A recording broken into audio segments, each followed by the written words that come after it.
sit back and get ready to have the most fun you ever had with an electronic device.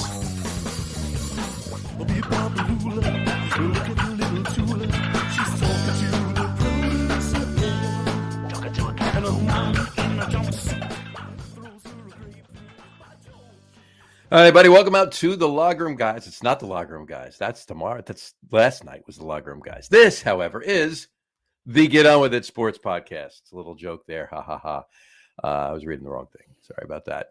Anyway, Jersey Johnny coming at you. See, this is the fun show. We started out right away with the fun. Where am I? Exactly. You're drinking beer tonight. I'm looking at my beer. That's what did it. This was my Zoom proctology exam.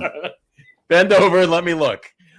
Why can't it be both? You don't look like my doctor. I am. It's the camera does weird things to the face. I didn't know Martin Brodeur was my doctor. Anyway, Jersey Johnny here, Harry and Pete right there. How you guys doing tonight? Better than you.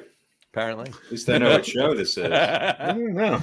And I've done so many friggin' we just did a live beer cast the other night. We're doing another live beer cast from on Saturday, this coming Saturday, because this coming Saturday is National Lager Day. So we have to do a live feed, right? And then of course the real one last night. So, and I'm looking at a beer right here. So it's just been a nutty mess. So You got beer on the brain. beer on the I'm thinking about too much beer. So I'm probably drinking a little too much too. So, but it is the holiday season, right? So how are you on this fine? Our first show of December, the last month of 2022 this year. Always. It's always the last month of the year. December, isn't that funny how December is always the last month of every year? Always falls on a Sunday. Yes, it does. It does. How are you? How are you two this holiday season thus far? Fine. Yeah. What is About the the date same today? as every year. It's the 7th, December 7th. I'm fine. What is the date today? That tells you all you need to know. How long have we been doing this podcast? Is this year number 2? We're in year number 3 right now. Three. We're in year number 3. Yeah. All right. We're approaching 2.5 years of podcasts. This is show 113. Wow. And Really? that doesn't include the special shows. It doesn't include the Super Bowl shows, the special Yankees and Mets and Giants and Jets shows we do. And Pete's underworld, Pete's underwater world of belly dancing. under ruse belly dancing. Underwater and under ruse. There you go. He put on a dive watch and a snorkel for that one. Exactly. So Yeah, that was a big money day. oh It yeah. was. Yeah. Well, I'm wearing Devils tonight, obviously, and I'm going to be drinking a Kolsch from Tom's River Brewing, which is right near me in Tom's River, obviously, and it's wrong way. Oh, Devil's Brew. So nice. hockey related, it's when these breweries, they'll color a can to be a team, and they'll do something. And for they it, have to and get it's- it. Now, is this some sort of official affiliation or no? Not at Do all. they have to get permission no. from the Devils? They didn't say it's New Jersey Devil's Brew, and they didn't put It the says logo Devil's on the can. They just made the can red, black, and white, and they called it Devil's Brew. So yeah, they did not need to get any permission for it. So they just did it, and hoping that can spark some sales and They have stuff a like that. picture And of Chico has. Resch on the can. On the bottom of the can. On the bottom of the can Bottom is of a the can picture of is Chico Chico Resch's left heel, actually. That's And it's signed by him, so it's verified that it is his. So. Chico Resch's.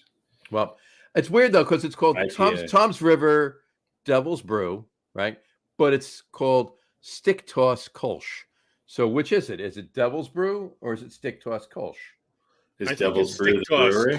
Kolsch, which And is the Devil's the Brew. Devil's Brew, right? I got you. And the official dance of Nova Scotia. It is. Nova Scotia, they always do the stick toss dance. Right. Stick Toss Kolsch. There you go. Sure. Cheers. There we go. There you Cheers. go. All I right. have some water. What do you have, Harry? I'm trying to just snorted some cocaine a minute ago. Coca-Cola, you mean? No cocaine. All right. Just fine water, I tell you. All right. Wouldn't touch the Coca-Cola. Delicious Long Island water. At least the cocaine is natural. Right? From the Long Island Sound. Yeah. There you go. So, all right. We got some fun stuff for the fun show tonight. Should we start off with just a quickie? What do you think? We should start. Yeah. Have we started? Actually, before we get to just a quickie, Uh-oh. I got a couple of quick memes. Quick memes. Just this one. Quick. Everything's quick. Everything's quick. And yet the show's 2.5 hours. Well, could you imagine? Could you imagine if these things weren't quick? How long the show would be? We need one of us. At least one of us doesn't understand quick. Right. We need an editor. Confused about it. You know, if we had like an outline for the show or like a with the three of us, it still wouldn't work. Yeah, what are we? ESPN? Yeah, come on. We need a Molly Kieran keeping us. We need a rundown. You need somebody. We need a producer saying change. Come on, get on with it. Get on with your memes. Get on with your memes, boy. There we go. First one is this one right here. I saw this. I thought it was funny. It says, "How to fix soccer." By at Jarvis Best. How to fix soccer. Number 1, the field is fucking huge. Shrink it. Number 2, too many players on the field. Limit to 3 forwards, 2 defenders, and a goalie. I think 2 goalies. Number 3, players should get to come in and out whenever they want. Don't stop the game. I think I know where this is going. Number 4, shrink the goal. Number 5, put ice everywhere. So basically he's saying, so make it hockey. Make it hockey. Right. So make it the other white sport. Instead of there you go. And then what? So instead of the number 1 sport in the rest of the world, we want to make it another version of the number 5 sport or sport here in the States. I think it's 5. I think tennis has surpassed it. Let's be honest. Really? Yeah. I guess how many people watch the Wimbledon final versus the NHL finals? Fair enough. Well, yeah, that's true. Yeah, but then again, you got to take the numbers just from America, not worldwide Wimbledon finals viewers, right? Worldwide. Yeah, so worldwide, people in Japan are not watching the NHL finals. You know, so they have better things to do. There you go. All right, the other one I wanted to put up. You've heard about this the surge pricing with Ticketmaster and all the other. The what is it? Taylor Swift concert tickets were $30,000 or something like that. It was Taylor Dane. Taylor Dane, yeah, right. Taylor Ham, actually. Yeah. But imagine Taylor Ham cost $30,000. Anyway. Imagine if Taylor Dane was on ticket. But it's this meme. This meme struck me as funny because it's true, right? I mean, the man behind the Taylor Swift Ticketmaster fiasco, right there. Damone. Actually, you know what? Ticketmaster was around back then. Tickets in no time. But with Damone, this is the guy we got our tickets from back in the day. Right. So you had a 50-50 chance that they were real. Right. And it wasn't that much, a little bit of a bump on the tickets, boom. And then but you could get in with fake tickets back then. They didn't have the sophisticated until somebody showed up and you were already in their seat and you had the same tickets as them. And no, then you just had to walk around the yours venue. Had both teams spelled wrong. Right. Exactly. So anyway, all right, let's get on with it as we say. Let's do just a quickie. Let's hope so. All right, here we go. Just a quickie. All right, true or false? True. All right, fair enough. Done. That was so quick. All right. Excellent. All right. A new record is set. All right. Start with Pete. True or false? The Giants will make the playoffs.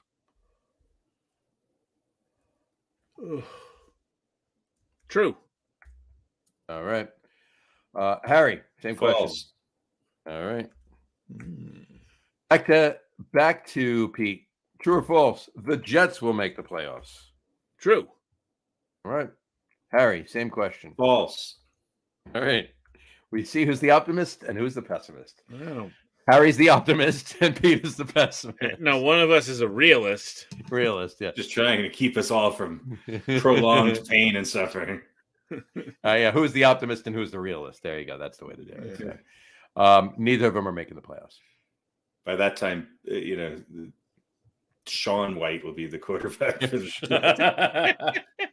I got to be honest with you. If you told me one of the teams is making it, which one is it? I'd pick the Jets. Jets have a better chance in the way the AFC is shaping up. Yeah. Yeah. So there you go. So all right, and there you have it. That is just a quickie. That was just a quickie. That's bad. All right. Let's not ruin it. All right. Let's. Actually, I think the reason that just a quickie was so quick was why. Now let's just get on with it. I know. Let's just get on with it. All right. Quiz. Oh God. No, not that quiz. Different. True. Quiz. First quiz. True. This is the quiz where I can't be right or wrong. Exactly. It's just opinion on this one. The opinion quiz. The opinion quiz. Here we go. All right, Tonight's I got my pen and paper. Top New York Giants defensive players. We went all the way back to the 60s with Jets and Giants offensive. Now we're going to go back up and we're going to start defensive. Top New York Giants defensive players from 2000 through present. Top New York Giants players from 2000 through present. I'm going to give you 6. 4 got to stay. 2 got to go. Write these down. Here we go. Ready? We're going to kick it off with Radio Pete's favorite defensive player on the Giants in that time frame, Michael Strahan. I'm crossing his name off. Michael Strahan. All right. Justin Tuck. Tuck, Strahan. Okay. O.C. Umenyiora. O.C. Umenyiora. All right. JPP. Jason Pierre-Paul. JPP. Antonio Pierce. Antonio Pierce. And Matthias Kiwanuka. Matthias Kiwanuka. Mm-hmm. And, yeah, I mean, Matthias Kiwanuka and Jason Pierre-Paul are the only ones that actually get us into the 2010 through present. I think everything else is pre-2010. Pre-2010. So Michael Strahan, Justin Tuck, O.C. Umenyiora, Jason Pierre-Paul, Antonio Pierce, and Matthias Kiwanuka. All right, start off with Pete. Who are you keeping? Who are you getting rid of? All right, Strahan's out, as you well know. And JPP's pretty good, even with fingers missing. I think Kiwanuka's going to still play. Yeah, still playing, right? It's on Tampa. Yeah, Tampa. Mm-hmm. I think Kiwanuka's going to be good. I'm going to say Antonio Pierce. So I don't know much about him, so he's gone. I think he might be the all-time Giants leading tackler. Yeah, what does that really mean? Guys ran at him and he fell on top of him. That's all. That's all that happened. So you're keeping Justin Tuck, O.C. Umenyiora, Jason Pierre-Paul, and Matthias Kiwanuka. Yeah. You're getting rid of Strahan and Pierce. All right. Harry, your picks.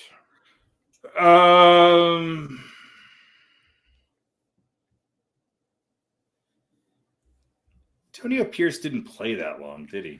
4 years. 4 years for the 5 years. 5 years. 5 years. Played for the Redskins that before. Redskins for 4 years and the Giants for 5, and then he was done.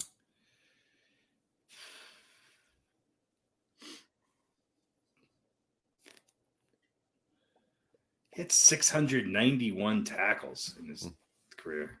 Mm-hmm. Yeah, that's like 100 and he had 3 a year. 1, 2, 3, 4 years over 100. 1 year at 95.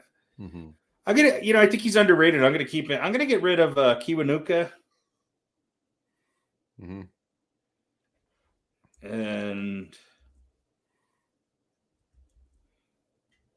And Justin Tuck. Really? It's hard. It's hard. I know. I know. They're all about the same. OC, JPP, Tuck. I don't know. I don't know. I thought Tuck was a little overrated. All right. So you're keeping Strahan, Umenyiora, Pierre-Paul, and Pierce. Yeah. You're getting rid of Tuck and Kiwanuka. Yeah. All right. Yeah, this is difficult. To be quite honest with you, with this list, there are no rights or wrongs because no matter who you keep, is an argument to keep them. Yeah, and so, I could be swayed with Tuck. I mean, he was on both of the current Super Bowl championships, right? Mm-hmm. Strahan was only on one. OC was only on one, right? OC was only on one, yes. JPP was on one. The second one. Yeah. Pierce was only on one. And Kiwanuka wasn't on any of them. Kiwanuka was on the second one as well. Was he? Okay. Tuck is the only one on this list that was on both of them. I don't know. I think it's tough between Tuck, OC, and JPP. Mm-hmm. Gotcha. I don't know. And yeah, I kind of feel the same way. So yeah, like I said, there's no right or wrong to this. This one, there's I didn't throw a player in there that's obviously a giveaway kind of thing. Any four of these six you pick, are fine. Giants have had some good defensive ends over the years, that's for sure. I mean, keep in mind, like I said, this list really only goes up to like 2012. Yeah, well, in the last 10 years, who has there been? Right. I mean, you had a couple of flashes in the pan here and there with a couple of players, Snacks, Olivier Vernon for a few games even. Well, Blake Martinez was a linebacker. But he got hurt. And then all of a sudden, he goes from being defensive captain to not even having a roster spot. Right. So I don't even think he's playing, is he? He's not. It's crazy. Yeah. So there's been, maybe that changes, obviously going forward with, there's not even obviously any, backs in this. I could have put Antrell Roll in here. All right, let's get on with it. We don't need to rehash Corey the Webster. entire Giants defense from 2000 to 2020. There are no Joe Kleckos. No Joe Kleckos. There you go. We'll see how you feel 2 weeks from now when we do top Jets players from 2000 to present. Strahan's off that list too. There's 6 of them. We'll find 6 of them. There you go. As long as we can find a way to get Sauce in there. I'm sure Mo Lewis will be one. Mo Lewis was pretty good.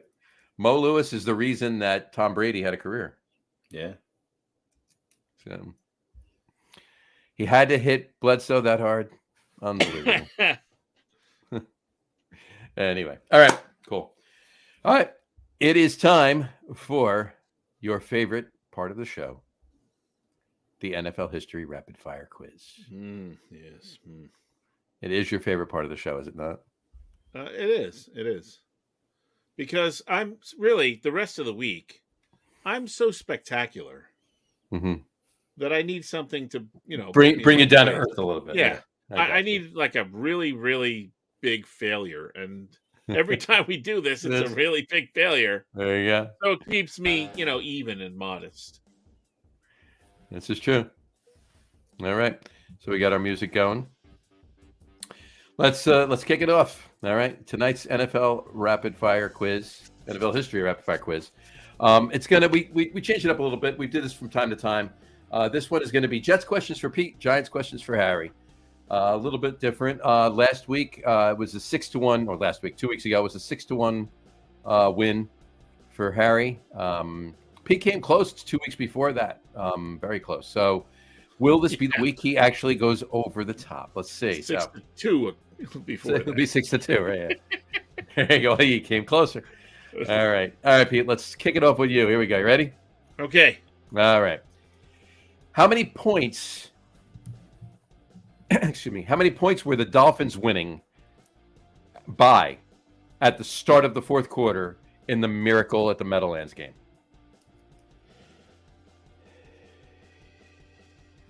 What year is that?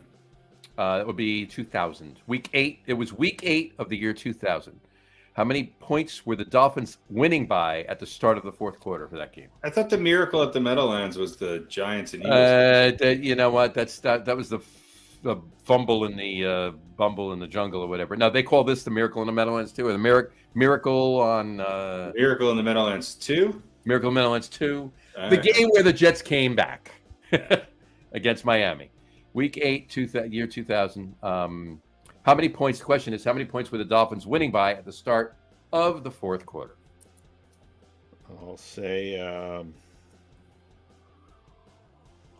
23. Holy shit. You got it. 23 points. Nice. 23 points.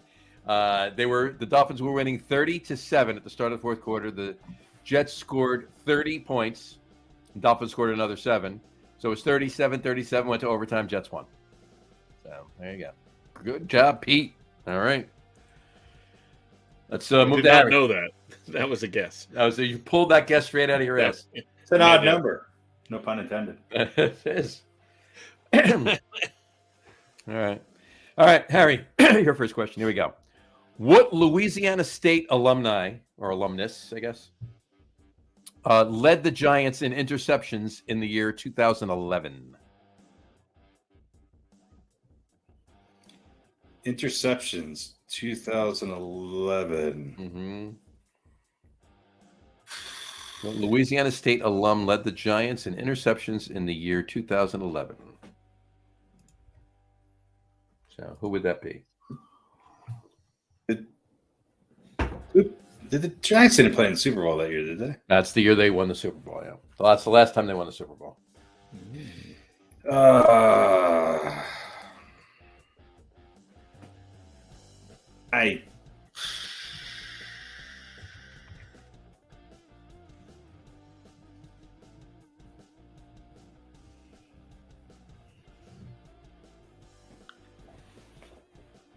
I don't know.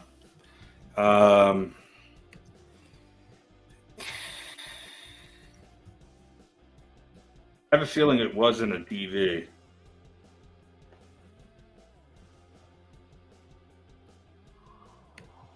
And I have a feeling it wasn't that many.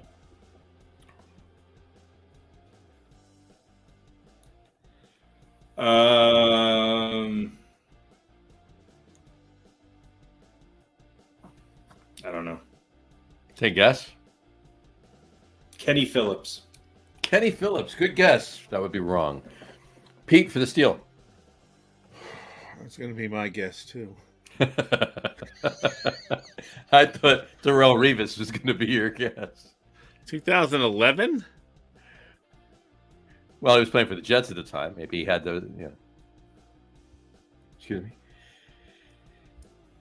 me. Bless you. Thank you.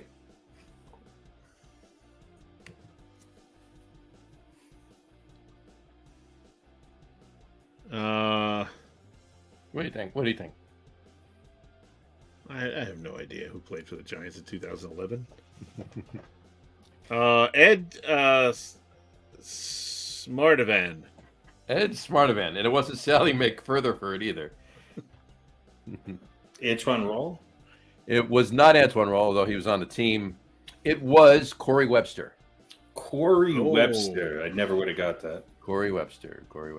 All How many did he have? 6 or right. 6 or 7, yeah. He had a pretty good year that year. It was a good year, yeah. All right, back to Pete. I don't remember him though. Corey Webster was a good DB. Safety, I think he was actually. All right, Pete, back to you. Question 2 for you.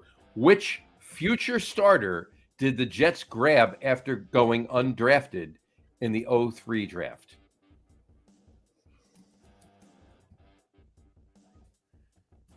Which future starter did the Jets grab after going undrafted in the 2003 draft?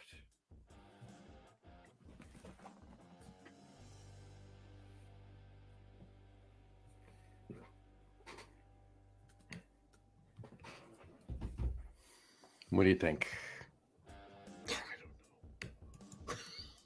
I can picture the fucker. It's 20 years ago. That would be correct.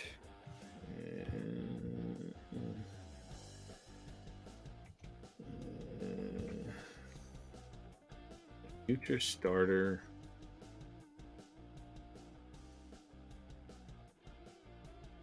Went undrafted.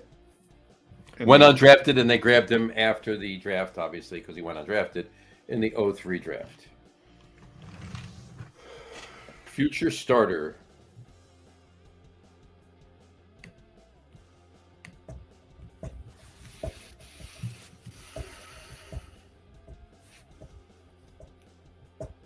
I'll say Chad Pennington. Chad Pennington would be wrong. Harry for the steal. He was like the Julius Edelman of the Jets. Oh, okay. Corbett. Wayne Corbett. Yes. That would be wrong. There you go. Okay. Well, it's not Wayne Corbett. It's not where you're going to think that. Wayne Corbett was drafted back in the 90s. Oh, okay. I can't remember. That's It was Brandon Moore. Brandon Moore. All right. Harry, your number 2 question. Here we go. What college, known as the Rebels, did Charlie Connerly attend? Charlie Connerly being a quarterback for the Giants back in the 50s.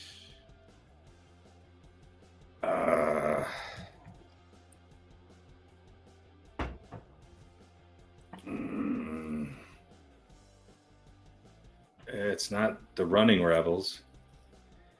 I don't even know if Mississippi. That would be correct. Mississippi Rebels. There you go.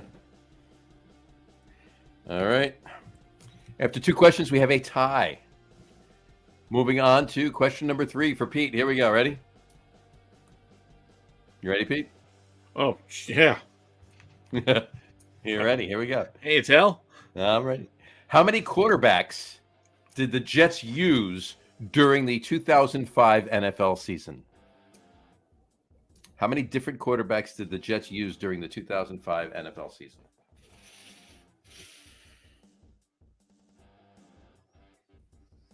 I'll say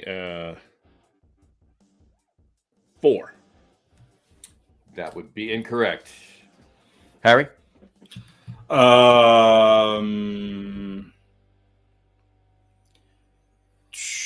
How many did they use? It's like that actually started? Yep. How many different quarterbacks did the Jets use during the NFL season?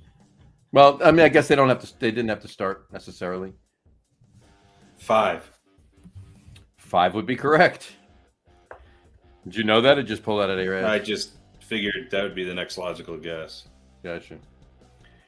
All right. We could have probably named 2 of them, I think. Could have named 2 of them. I could probably only name 2 of them. Oh, yeah. No, I know. Was that the year that Testaverde was still on the Jets? No.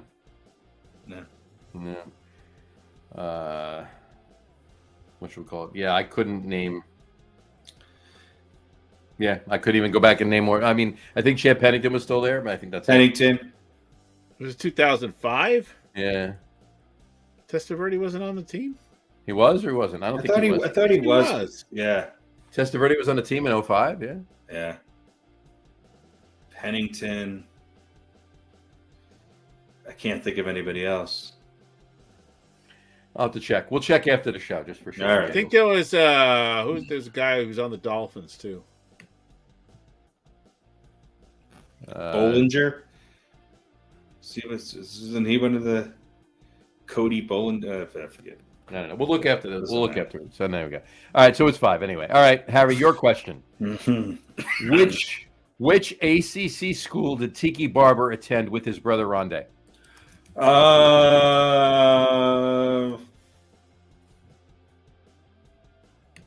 feel like I know this. ACC school? Mm-hmm.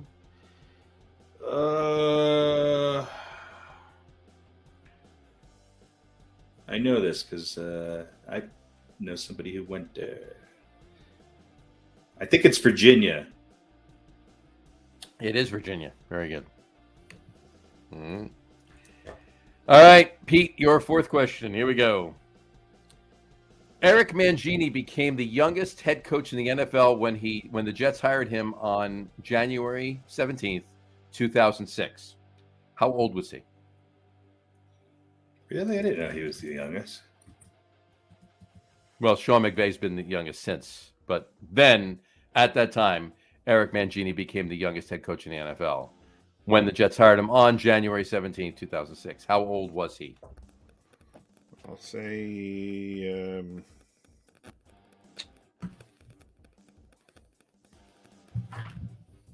what year? 2006?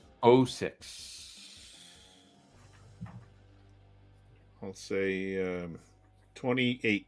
28. No. Close, but not correct. Harry? Oh,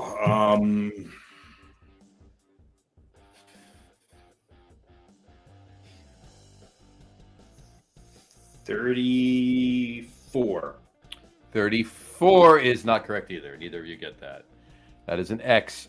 You were closer, though, Harry. It's 35. He was 35 years old at the time. All right. There you go. Yeah. Didn't get the exact age. Regardless, he's younger than all the three of us. So Still. he's still younger than all three of us. Yeah. Anyway. All right. Harry, your fourth question. Here we go. Fourth, Jesus.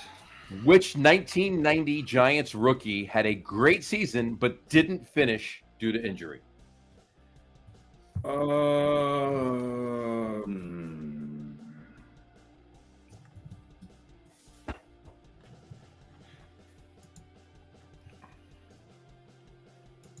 Was it Rodney Hampton? It was Rodney Hampton. Yes. There you go. All right. Pete, your fifth question. The 2007 Jets draft class was the smallest draft class ever. How many players did the Jets take that year? This has to be a trick question. The smallest ever for the Jets or for everybody ever? Probably everybody, but I know that it's definitely the Jets. So, but it was the smallest. 2007 Jets draft class was the smallest ever. How many players did they take? How many rounds are there in the draft? 7. There's only 7? Yep. Really? 7 rounds, right? Yeah. Yeah, rounds 1 is on the first night, 2 and 3 are the second night, and 4, 5, 6, and 7 are day 3. There used to be, back in the day, like 40, 50 years ago, there used to be like 14 rounds or 18 rounds, but there was only 12 teams then. You know? Yeah. So it's really only a couple hundred guys that get drafted. Yeah. 32 times 7, plus there's compensatory picks, and you know, there's extra third, fourth, and fifth rounders, I believe. Right. I'll say 2. 2 would be wrong. Harry? How many rounds were there? 7. 4. Maybe Harry should go first on your guesses, Pete. I think he should have Jets questions and I should have Giants questions. That might not be a bad idea, actually. I'm only getting the Jets questions right now. It was lucky guessing. That's correct. 4. That was 4. All right. All right, Harry, back to you. Your fifth question. What coaching position did Tom Coughlin hold under Bill Parcells with the Giants? Tom Coughlin was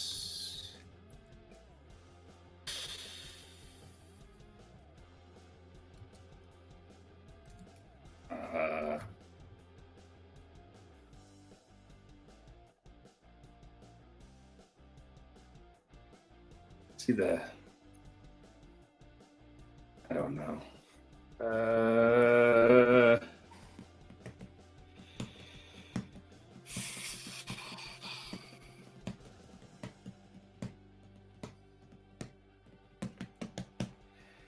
Was he the quarterback's coach? He was not the quarterback's coach. Pete, for the steal? I know he was a special teams coach.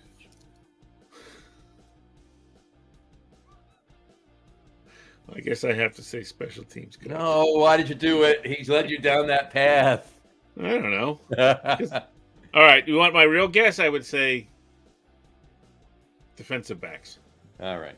No, he was an offensive coach. Wide receivers. He was the wide receivers coach. I was close with the fucking quarterback. I knew it was one of By those the way, useless coaches.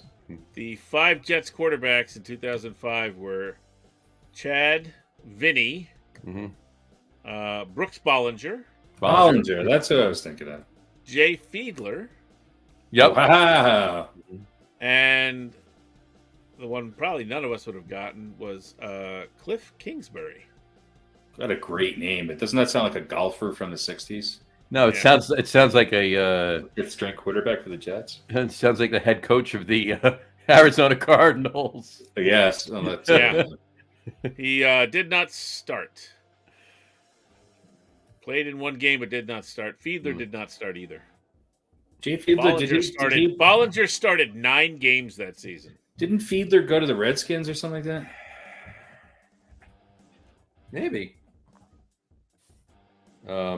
So with Vinny Testaverde and Chad Pennington on the team, Bollinger started 9 of 16 games. Testaverde started 4. Pennington started 3. And then I assume got hurt because he played in 3. Testaverde played in 6 and started 4. Kingsbury was in 1 game. Fiedler was in 2. And Bollinger was in 11 games and started 9. Wow. Well, there you go. The 200th pick in the 2003 draft. There you go. All right. Is that the end of the quiz? No, one more question each. Here we go. Oh, boy. Back to Pete. Here we go. The Jets had 41 sacks as a team in 2008. Where did that rank them as in terms of sacks in the AFC? How many? 41. A lot.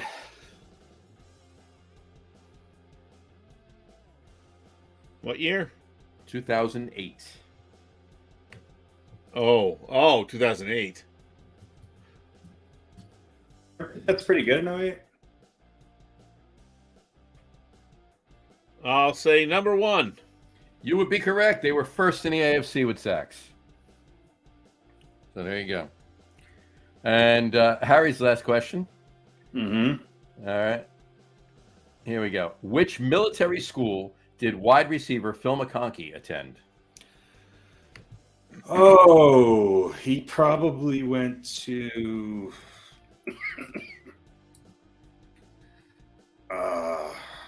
who knows?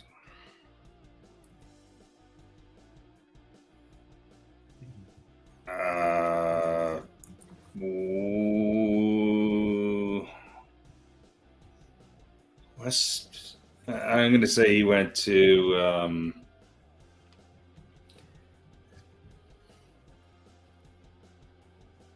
well, it's 1 of 4, right? 1 of 3, really. Seems like a Navy guy to me.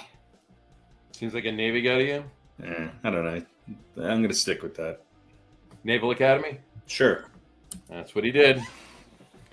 He went to the Naval Academy. There you go. It's either that or West Point. He seemed to seem more of a Navy guy to me. There you go. All right. Well, there you have it. We last week the record was 6-1. Harry to Pete, and Pete said he's got to start somewhere. He's going to try for 2. Well, there you go. Today is 6-2. There you go. 6. I didn't get 6. You got 1, 2, 3, 4, 5, 6. You got four of your own. You missed the other 2, and you got 2 of Pete's. Pete got 2 of his own and missed the other 2. So you both missed 2 questions. All right. And you got 4. Pete got 2, and you stole 2 of Pete. So 6-2. All right, there you go. And as usual, it was fixed. Pretty much. Numbers question where Pete goes first. There you go. Makes it a lot easier. Then I go, and if I don't get it right, you get to steal the same amount. Steal the same amount, exactly. So there you go. All right, there we go. Let's take that banner off. All right, time for our topped.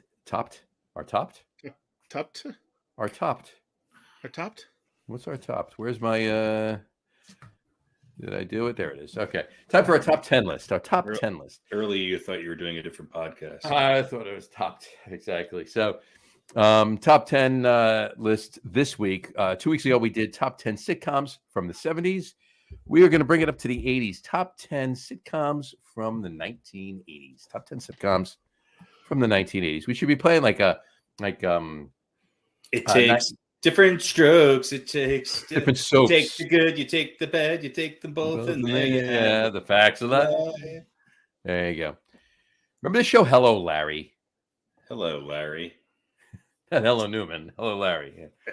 Yeah, that was McLean Stevenson vehicle after MASH. McLean Stevenson vehicle. Wow, you are talking like you're a radio host from 1937. Exactly. That's Do you remember? It's what I aims to be. You're too young to be using the phrase McLean Stevenson vehicle.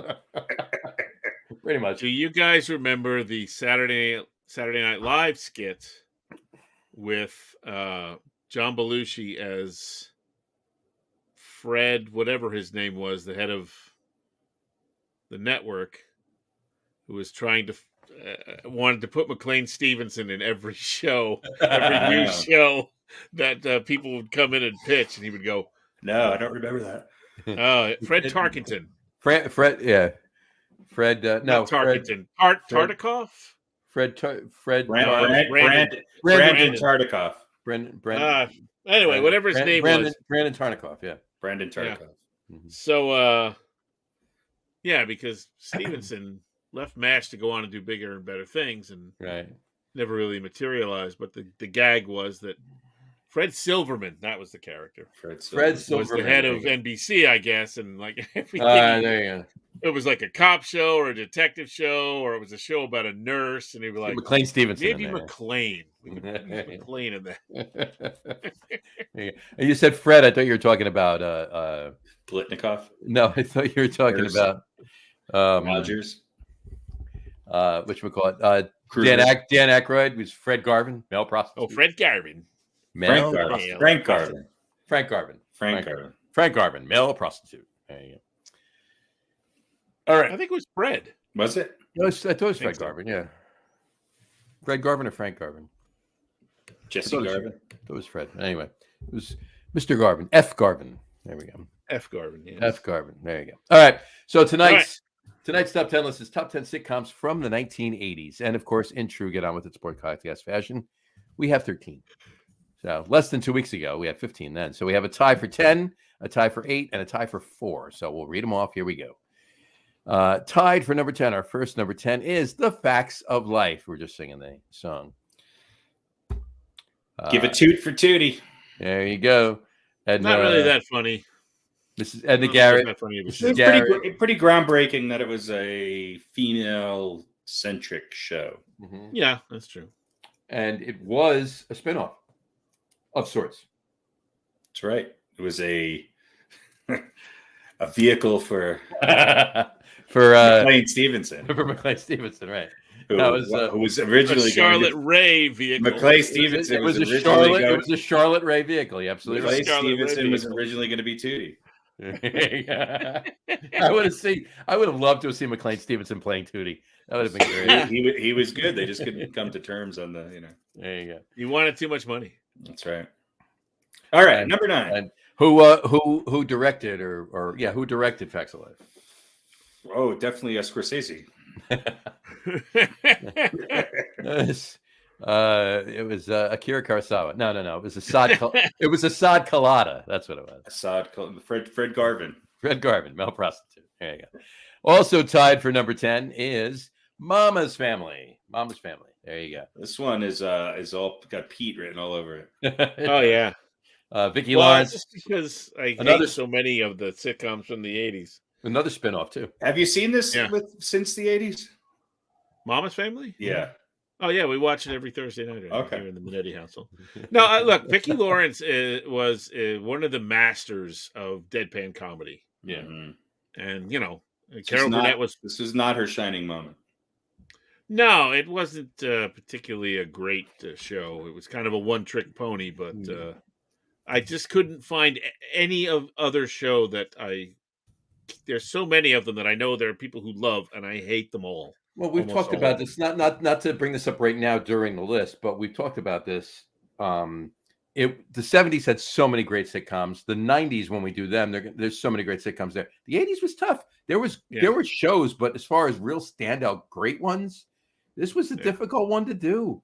I mean, there's plenty of sitcoms, but and we could have just put any old ones in there, but really the ones we actually liked that meant something, that were at least somewhat few and far between. There were a few great ones, but there were a few great ones. A whole bunch of mediocre dreck. Like a lot. It was doing the 70s list, and when we do the 90s list, those are harder than this. But Vicki Lawrence. Vicki Lawrence. There you go. All right. Thomas Rainbow. Moving on to number 9. Number 9, no tie for number 9. It is the sitcom that Facts of Life was a spinoff of, and that would be Different Strokes. Different Strokes. It takes different strokes to move the world. There you go. Arnold, Willis, what you talking about? What was the girl's name? What was the girl's name? Yeah, I was going to say that. What was her name? Nobody. Kimberly? Kimberly. Kimberly, yeah, Kimberly. I think she, aren't they all dead or in jail? The 3 of them, yeah. Yeah. Yeah, that was one of the most troubled casts, yeah. Troubled casts. And... Yeah, I guess. I mean, Dana Plato. Dana Plato, yeah. Dana yep. Plato. Todd Bowles. Todd Bridges. Todd Bridges, yeah. She was Todd Bowles. Todd Bowles. She was sadly only 34 when she died. Yeah. She suicide. But Gary Coleman. Gary Coleman, yeah. There used to be a store here in Denver on South Broadway called Caboose Hobbies.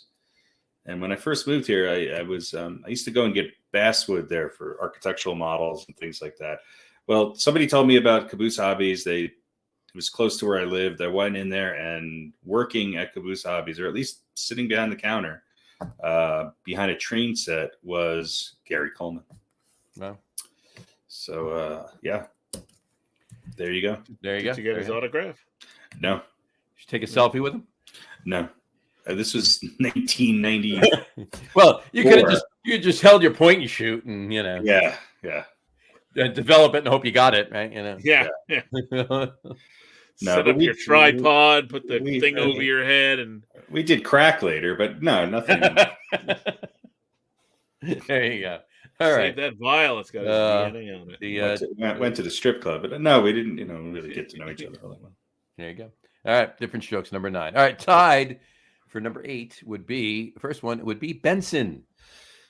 This was another spinoff. This was a deep cut. Our Benson. First 4 so far. The 2 ties for 10 are number 9, and the first tie for 8 are all spinoff shows. Spinoffs, yeah. Right. There you go. Robert Guillaume playing the role of Benson, which he started on the sitcom Soap. Yep. With the most decorated cast member, obviously, being Billy Crystal in Soap. But yeah, Benson. Yeah, I think was that the first out gay character in sitcom history? Was Billy Crystal? Well, yeah, I mean, I guess you could say that. I mean, Three's Company, but he really wasn't. He was just saying he was. So right. Yeah. Billy Crystal actually. Mr. Roper is gay. Mr. Roper is gay, right? Exactly. Billy Crystal, he was portraying a gay man. So yeah, it must have been. But Benson was. I can't think of any other. Benson, yeah, it was Benson's show. Yeah, it was Robert Guillaume's show. Was he the first gay butler? which is why he got a spinoff, and Billy Crystal and didn't. And then the mother. Billy Crystal went on to have a little bit better career, and really didn't do much else. Not so much. A couple of movies and something. What's her face though that played the mother in Soap was in Who's the Boss in the 80s too. So. Okay. Yeah. So anyway, all right. Judith Light. Judith Light was the mother. Her mother, the woman that played her mother, was in Soap. Oh, okay. Yeah, I forget her name. Yeah. If you said it, I'd recognize it, but I can't remember now. So anyway, all right. So tied for number 8 is Benson. Also tied for number 8, and Harry can speak to this one. A British show, only aired for 2 years, but it was a really great show. That would be The Young Ones. Look, if you don't know what it is, find it, watch it. Yeah. It's absolutely fantastic. And a little bit of punk, a little bit of comedy. Well, it was fantastic. It was very subversive, but it was absolutely hilarious. And I would say probably one of the first alternative comedies to ever really do well. And it actually wound up becoming popular here in the States a little after it aired in the 80s because MTV played it, I believe. Yeah, they did. It was on MTV in the late 80s and early 90s. And it was... That's how cutting edge MTV was back then. Back in the day, yeah. Back in the day, No younger people realize that MTV music television actually used to have nothing but music at one point, and British sitcoms, sitcoms, right? Adrian Edmondson, Rick Mayall, Christopher Ryan, Nigel Planer. I mean, they all went on to do pretty amazing things. And British comedy is not for everyone. It is for me, and this was absolutely fantastic. In fact, there's a great episode where Lemmy is in it. So there you go. Pretty damn good. Other than Absolutely Fabulous, this and Absolutely Fabulous rank up there as my two favorite British sitcoms of all time. No, but there's one British show that beats both of them for me. Benny Hill. Benny Hill, absolutely. So. I guess you. This was. Well, it's a variety show. You can't really call it. It was on in prime time, right? On the BBC. Yep. Yeah. Mm-hmm. So, yeah. I mean, because I remember when I was a kid watching a lot of British comedy, like late night. Oh yeah. Friday, Saturday night. Yeah, like the Kenny Everett video show, and they syndicated a lot of BBC. They syndicated a lot of BBC over to the States. The two Ronnies later at night. And then things like Faulty Towers and Monty Python and all that. But sure, that stuff was never on in prime time here in the States. At least not that I recall. Yeah, I mean, it was alternative, and it had kind of interesting cutaways and non sequiturs, and it was really, really interesting, and it was kind of like The Odd Couple, but four of them living together, right? And they all sort of represented the cool guy, the pessimistic hippie. There was always like some sort of weird contradiction. Yeah, you had the punker. The sensitive punk, or and the odd quad. Yeah, and it had great music, and write that down. We got to use that. It's just funny. It's just funny, and they had bands that sometimes were on there. It's fantastic. There's not that many, like Pete said, there's not that many episodes. It's definitely worth watching. There you go. All right. Tied for number 8 as well, The Young Ones. Moving on to number 7 would be Alf. I forgot about Alf. Alf stands for alien life form, of course. And what was his name? What was his actual, the puppet Alf, right? He had an actual name. Do you remember what his actual name was? Fred. Fred Garvin, male prostitute. There you go. Fred Garvin, alien life form. His name was Gordon Shumway. Do you want to know something? And I could be wrong with this. What's that? I don't think I've ever seen Alf. No? Now I've seen. I know who Alf is, but I've never seen the show. There you go. No, me neither. Yeah, it was a funny show. Willie was the father. Lucky was the cat. It was a good show. So watch it. It's cute. All right. It's not. Is it better than The Young Ones? Probably not. But it's good. It's captivating. You can watch it. It's not captivating, but you won't want to turn it off if you're watching an episode. You might not watch a second one right away, but you'll watch the whole one you're watching, right? If you watch it. So it's a cute show, and it's funny, has its moments. So number 7, Alf. There we go. All right. Jumping to number 6. Number 6 is going to be Family Ties. Family Ties. What can we say about that? Michael J. Fox, his first foray before the movie fame, obviously. His mom was an architect who used the T-square on a round table. Yeah. Okay. This show is a good example of groundbreaking. Have you ever tried doing that? No. No, this show is a good example of really almost an entire cast that had really good comedic chops. Mm-hmm. They knew how to deliver the joke, the look, I don't know if it was really that hilarious a show. It was a little bit more refined than a lot of other sitcoms. It was definitely refined. And it always had a message but there was comedy woven throughout the message. Yeah. Yeah. A very special Family Ties. Very It's kind special of a family kind ties. of a drama. They did that a lot back in the day. A very special Family Ties. In other words, there was a very big message that we. You mean it was either going to be something sexual or drug related? Yeah. Right. Exactly. Michael J. Fox gets addicted to uppers while trying to study for the SATs. Exactly. And Michael J. Fox obviously met his future wife on the show. He married his sister, right? No. He was dating what's her name, Tracy Pollard. Yeah, I know. Tracy Pollard. But that was his last girlfriend. His last girlfriend on the show was actually Courtney Cox. Oh, okay. There you go. So anyway, There you go. Number She was in 6. that Springsteen video. She was in that Springsteen, but I don't know what she did after that. Yeah, I don't know. Not much. One show. Yeah, something like that. One show and a couple One of movies show, about yeah. yelling or something. Something like that. I don't know. Anyway, all right. Number 6, Family Ties. Number 5, it's Gary Shandling's show. This was a funny show. Not as good as the Larry Sanders Show, but it was fucking great. And it Mhm. was also taking the piss out of sitcoms. Yeah. This was a bizarre show to make it on the air. It was. It was. And it was really funny. And there was a lot of guest stars. It was kind of a precursor to what he did with the Larry Sanders Show, but it's good to watch. There's not that many of them. It's really good. So was it 4 seasons? I think. Maybe. I think it's 4 seasons. I think Maybe it was. even less, but yeah. But it might not have been a whole 4, but yeah. Larry Sanders was good, but this was. I mean, Gary Shandling's one of the comic geniuses of our time that no one knows. Right. He was that good. The Larry Sanders Show is maybe, to me, it's maybe the best. It would rank up there in my top 5. It's that good. Yeah. All right.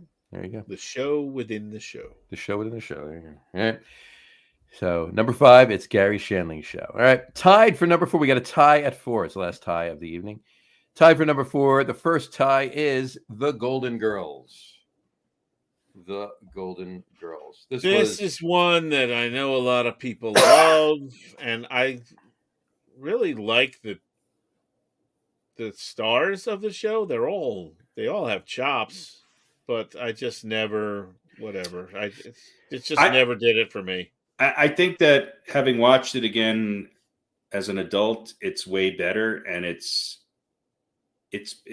pretty spectacular when you think about it. And the fact that it was a sitcom about older women who were all single, it's pretty groundbreaking. And I think out of all of these, probably, I would imagine, with the exception of maybe one that's going to be at the top, which I'm not as fond of as everybody else is, but it's probably the most iconic, along with maybe 1 or 2 others from the 80s. But this one has it's grown legs since it originally aired, and it's become pretty incredible.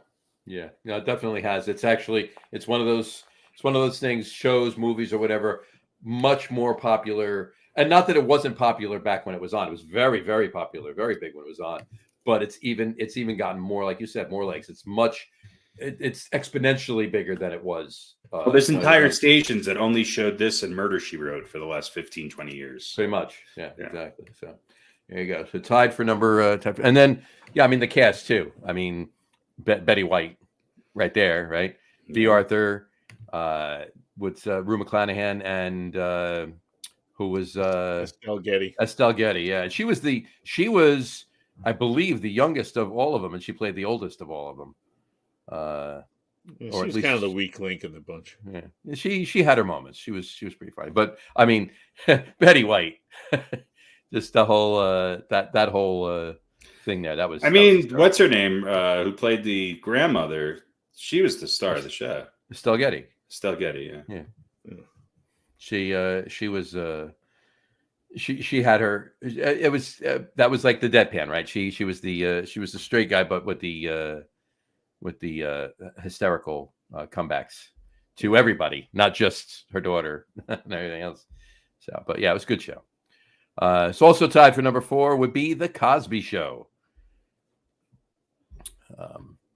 Which we can't talk about now. Which Bill Cosby turns out was a total scumbag. Which we're not allowed to talk about. Which you kind of knew from watching this show. Come on.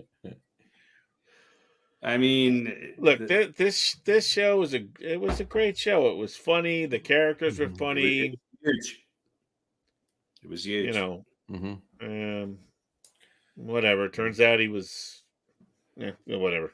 You guys remember drugging and raping women, right? But, Felicia Ann had played his wife on the show. She got married to Ahmad Rashad while during production of the show. You know, while she was doing the show. So she was Felicia Rashad. She started 4 games for the Vikings. She did that year, absolutely. Yeah. And 1 game for the Jets in 2005. That's right. She was the 6th quarterback. She was the 6th quarterback that year. 2008. Exactly. So anyway, this is a funny show. Bill Cosby was a funny guy. And it was a spin-off from Different Strokes. As they all were.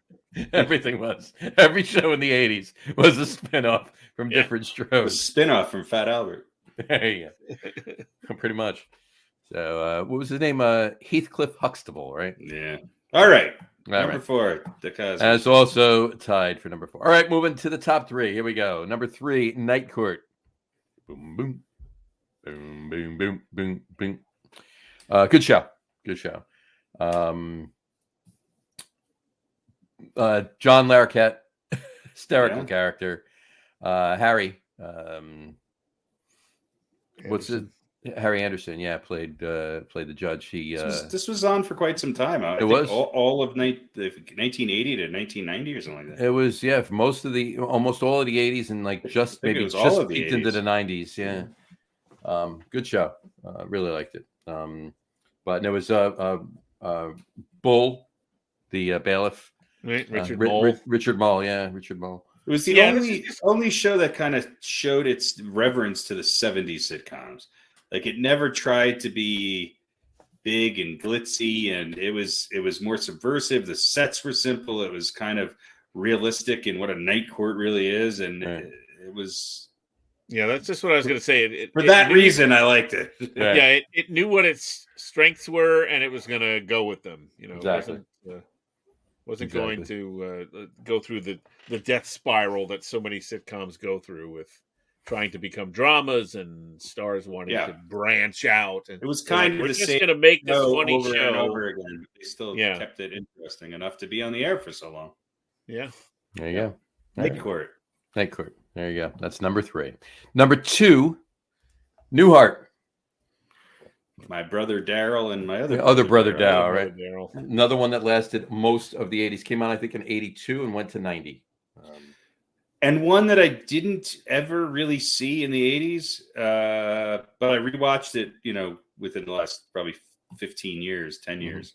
And it's fantastic. It is. It's so good. I mean, Bob Newhart's comedy is really, really good. And just, there's goody two-shoe comedy, which was very popular in the 80s. There was a lot of sort of cleansing of anything subversive. Newhart knew how to do G-rated comedy, but do it in a way that was really, really funny. Mm-hmm. And I mean, look, he's one of the funniest men to ever be in entertainment. So he's certainly left his mark on the world of stand-up comedy as well as situational comedy. Absolutely, agreed. Yeah, and we talked. Go ahead. I was just saying, I don't know if there's a better deadpan style comic ever than Bob Newhart. I don't know where he's from, but it's so Midwestern. It's so kind of timeless in some weird way. It just it's good. Could possibly be. On that note, we talked about it a couple of weeks ago when with the 70s list with Bob Newhart, his other show from the 70s on the list. With this series the finale ending up back in Chicago for the Bob Newhart show. And it was the finale. It was some Japanese businessmen come and they buy the whole town and make the entire town like They painted down brown. an amusement park and miniature golf courses and everything else, but they kept the inn was the only thing. And then everything started going nuts, and he lost his mind, and everything's spinning, and all of a sudden the screen goes black, and boom, he's back in bed with Suzanne Plachette in Chicago 20 years earlier in the 70s. Yeah, and a pretty good recurring guest spot on The Big Bang Theory. Yeah, absolutely. Yeah, you can still see the chops. Yeah. And I don't know how old he is now. He's 90. He's up there, yeah, He's close to that. Yeah, it's gotta but be, you still see the time. And listen, if you go back and you can find like just his old comedy albums. Oh, they're fantastic. Great. Find them online, and because you know the personality and you know who he is, it rings through even in just an audio recording. Just ridiculous situations that he is 93 years old. 93, yeah, wow. There you go. He's one of my favorites. He is, mine too. All right, number 2, Newhart. And the number 1 show on this list from the 80s was number 1 on mine, number 1 on Pete's, number 4 on Harry's. But it made it to number 1 with the aggregate score, if you will, and that would be Cheers. And that's how you judge comedy. Folks. And that's how you judge comedy. By aggregate scores. It's like the college football championship scores. Yeah. It's the BCS rankings. Yeah, exactly. BCS rankings. There you go. Cheers. Great show. I loved it. I'll still watch it if it's on. If I'm puttering around and there's an episode of Cheers on, it stays on. I watch it. Loved the episodes with Coach. The episodes with Woody were hysterical too, but the early on episodes were definitely my favorites. Norm, great character. When Frasier came on, when Kelsey Grammer came on, that added another level of that. I didn't care too much for Kirstie Alley, although there were a lot of really funny episodes during her stint. But the Shelley Long episodes were better. Yeah, I think. The thing about Cheers, it survived the Kirstie Alley because there were a lot of people who went, she's no Diane, right? Right, she wasn't Diane. Survived that, and then even I don't know. I think Lilith was another character that people either loved or hated. Mm-hmm. So, but there was enough other silliness and other characters on that show that you could kind of survive having, one or two that you really didn't want to see or listen to. Right. It's just a great show. Lilith, that was it was either a love or hate kind of thing with some of those characters. So yeah. Well, Frasier went on to become a great spin-off of this. Probably I think spin-off ever. I think. Yeah, I think Frasier's probably. I know this is blasphemy, but I'll sit through a Frasier before I sit through a Cheers. There you go. But Rhea Perlman. Yeah, don't forget Rhea Perlman. Yeah, Carla was hysterical. That was the whole cast. I mean, Norm, Cliff. Yeah. It's a little. John Ratzenberger was good as Cliff. And George Wendt is. I feel like Norm. The acting overcame some kind of lazy writing on the show. It was kind of stereotypical, but the guys and gals who acted pulled it up, made it much better than what I think it was as a premise. I mean, you have an all-star cast of people who, were acting in this, and a lot of them went on to, to do other things. So fair enough. There you go. All right. There you go. Our number 1 comedy of the 80s sitcom would be Cheers. There we go. All right. And of course, they did provide the explanation of why you drink cold beer in the summer. Mm-hmm. I don't know if you remember that episode. You drink cold beer in the winter too. Well, that was what Cliff was espousing about. If you're cold and you drink something cold, your body begins cranks up your exothermic. Right, and blah, blah, blah. That's why you drink cold beer in the winter. Right, but so he goes through this explanation, and Carla says, well, then why do you drink cold beer in the summer? And he looks in his glass and he goes, well, what else are you going to do with it? And he takes the big swig. Yeah. So that was one of my favorite parts of that. That's great. All right, that brings us to this week's Old Balls. Harry, tell us who this week's Old Balls is. Well, in the spirit of sitcoms, this week's recipient of the Old Balls Award goes to none other than B. Arthur.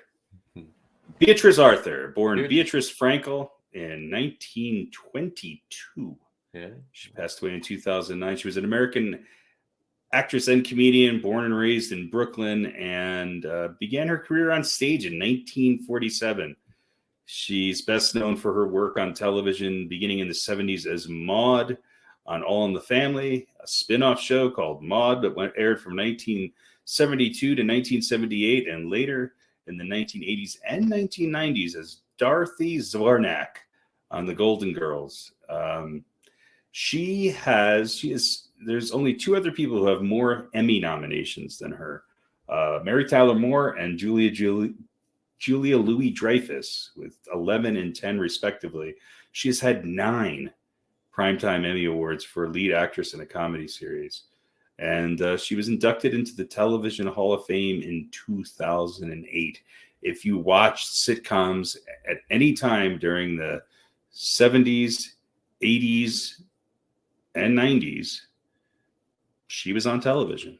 And I think she's a great straight person. She's got a great deadpan.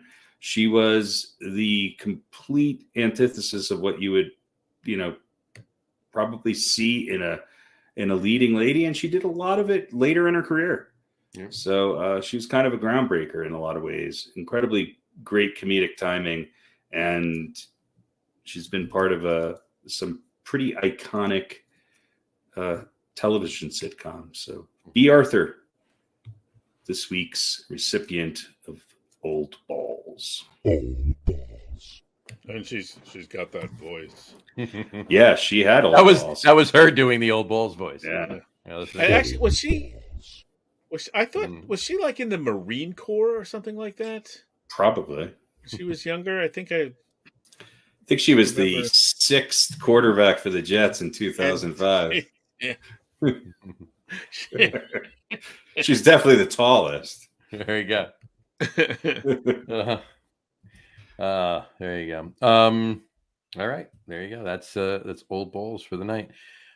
We have another non-sports, just a quickie. Okay. All right. If you promise. No, it's a quick one. I'll throw it up there. Just in the spirit of the holidays. These couple of these just a quickies are, in the spirit of the holidays. My favorite, we'll start with Pete. My favorite Christmas carol is not mine, yours. Your favorite Christmas carol. Is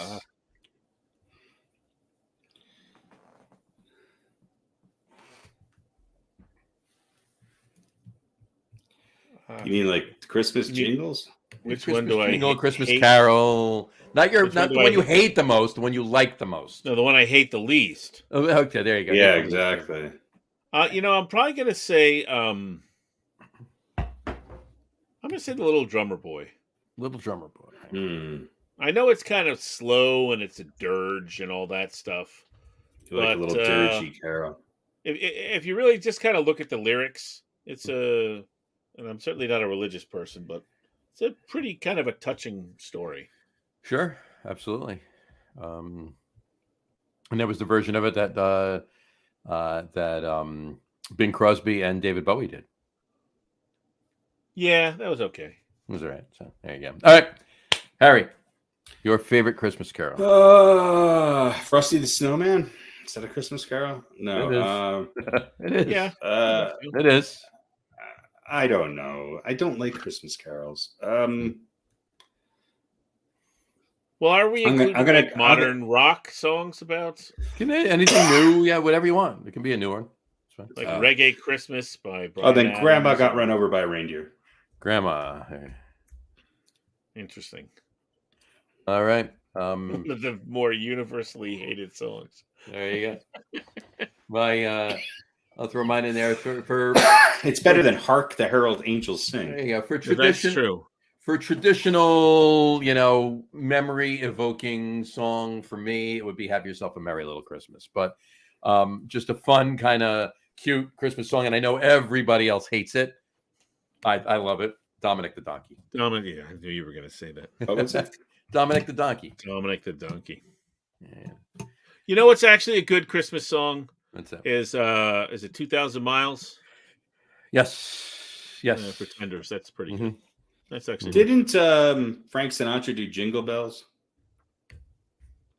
Like Billy Probably. Jazzy? probably. I can Jingle fucking bells. Jingle, Jingle. jingle, jingle bells. Jingle bells. Yeah, that's my Actually, last night I think I was flipping through the channels and the Michael Bublé Christmas special. The Michael Bublé. Yeah. Here you go. Here's you probably can't hear it, can you? Nope. Nope.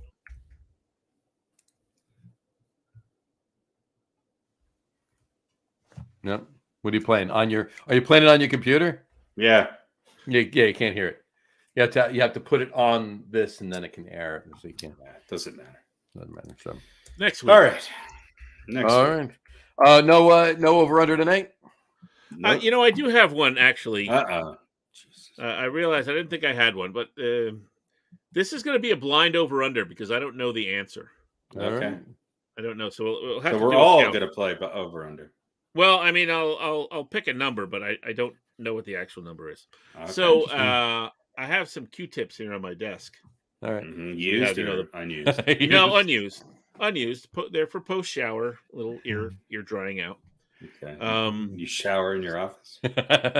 Yeah, right in the back. I see it over there. Multi-purpose room.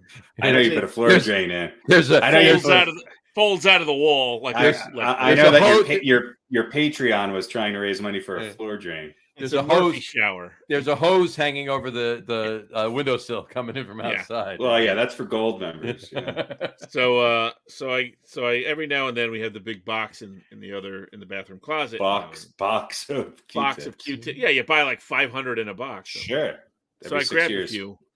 So here's what I got. I got this pile right here. All right. Show the end again.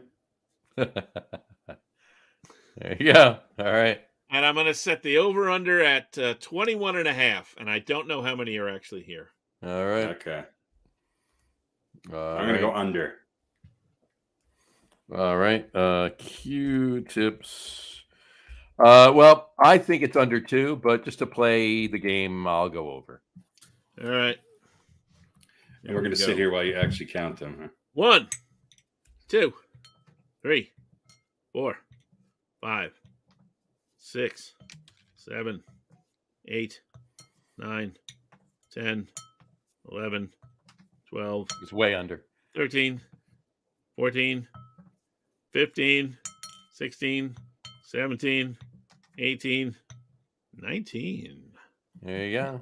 Wow. All right.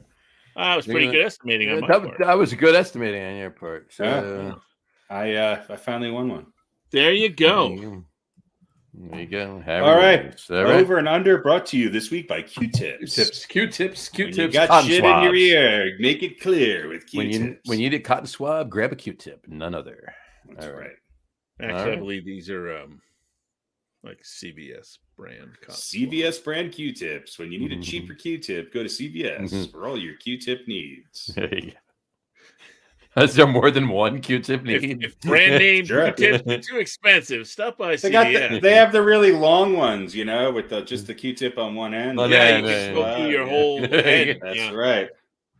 And then they have they have a whole bunch of different types. There you go. Surprised. You'd be They have the surprised. baby Q-tips, the little ones. They got Yeah, but those are styles. What about needs? Is there more than one Q-tip need? well, people use them for different things, Yeah, maybe. I think some people like put on makeup or something with. Yeah, or Vaseline, take makeup off with it or something. I don't know. Pete, do you put your makeup on with a Q-tip? No. Or your Vaseline? Yeah. No, Q-tip doesn't hold enough. Doesn't hold enough Vaseline on it. I need a little larger amount than I can put on. Hey, just use your hand. Just Yeah. Yeah, there you go. They are used to touch up eyeshadow or mascara. They are used to clean the nooks of your computer keyboards and wiping away messy nail polish, to name a few. There you go. What about the crannies And, of your drying out keyboard? your ears after a shower. That's right. Mm-hmm. They are used to. Here's 22 uses for the Q-tip: erase leather scuffs, static be gone, erase permanent marker. Erase permanent marker with a Q-tip? With a Q-tip? Well, you put something on the end of it, and then you can use it. Clean your jewelry. Yep. All right. Clean your dog's asshole. No, I have no idea.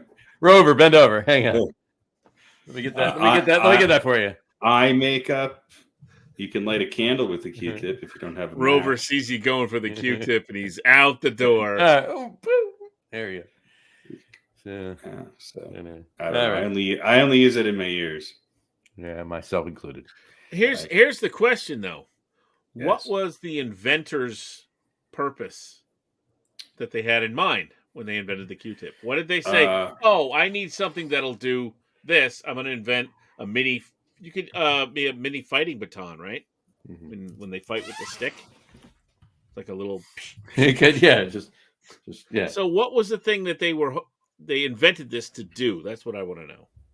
Or maybe I don't. They were a product that was cotton swabs started as a product to help families care for babies.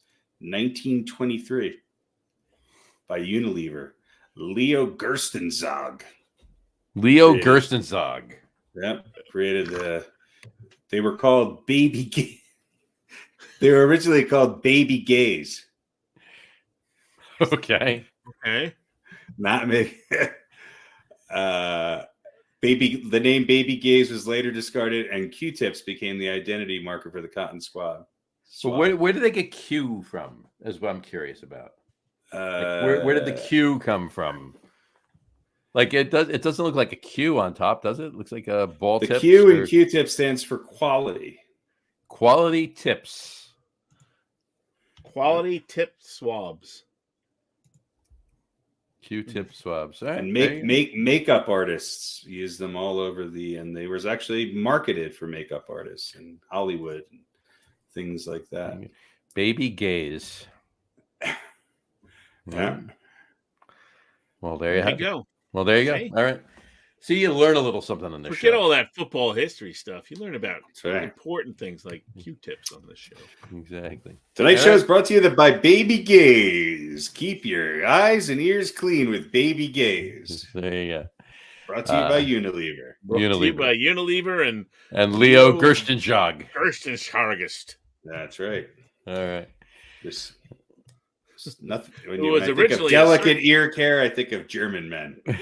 He was originally a circus clown, but instead of calling himself Leo the Clown, he called himself Gerstenzog.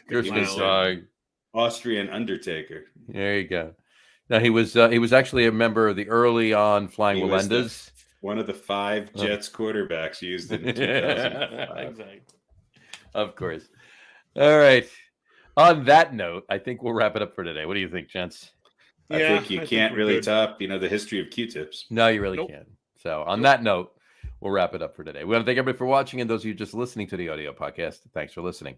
Don't forget to visit our website, www.getonwithitpodcast.com. That's getonwithitpodcast.com. And please remember, like us and follow us on all of our social media, Facebook, Twitter, and Instagram. Just search for the Get On With It podcast.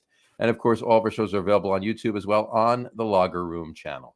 Remember, we go live with the video podcast on both Facebook and YouTube every Wednesday evening around 7:30 Eastern time. And for those of you who just want to listen to the audio podcast, you can do so on Apple Podcasts, Spotify, TuneIn, Stitcher, Google Podcasts, Amazon Music Podcasts, and iHeartRadio as well. And if you haven't done so already, please subscribe to one or more of those feeds, and you will never miss a show. Again, thanks for following along with us. Have a great rest of your week. Have a wonderful weekend, and we will talk to you next week, folks. Take care. Cheers. Bye, everybody.